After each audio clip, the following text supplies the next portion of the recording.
ఈ సృష్టిలో ఒక సమయం వచ్చింది. ధర్మం క్రమంగా తగ్గిపోతోంది. అధర్మం భూమిపై విస్తరిస్తోంది.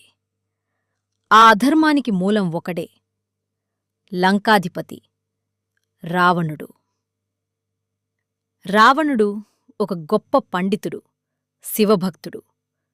కాని అతని అహంకారం అతన్ని రాక్షసుడిగా మార్చింది.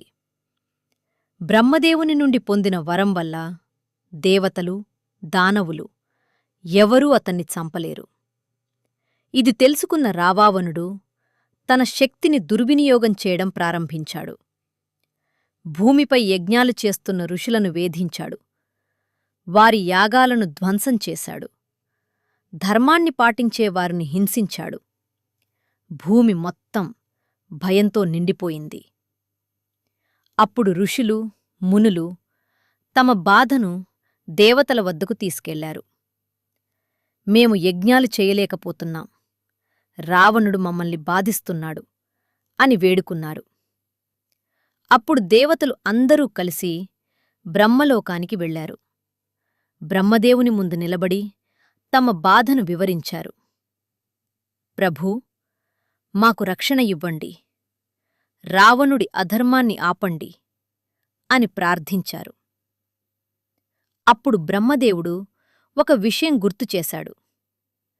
రావణుడు వరం కోరుకున్నప్పుడు మనుషులను లెక్కలోకి తీసుకోలేదు. అది అతని తప్పు. అప్పుడు దేవతలు అందరూ కలిసి శ్రీమహావిష్ణువును ప్రార్థించారు. ప్రభూ, మీరు మాత్రమే మమ్మల్ని రక్షించగలరు అని వినమ్రంగా కోరారు. అప్పుడు శ్రీమహావిష్ణువు ఇలా అన్నాడు: నేను భూమిపై మనిషిగా జన్మిస్తాను. రావణుడి అధర్మానికి ముగింపు పెడతాను.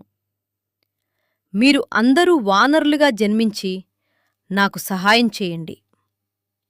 అలా దేవతల ప్రార్థనతో శ్రీరాముడి అవతారం నిర్ణయించబడింది. ధర్మం కోసం అధర్మాన్ని అంతం చేయటానికి దేవుడు ఎప్పుడూ అవతరిస్తాడు. ఇదే రామాయణం ప్రారంభమైన అసలు కారణం. జై శ్రీరామ్.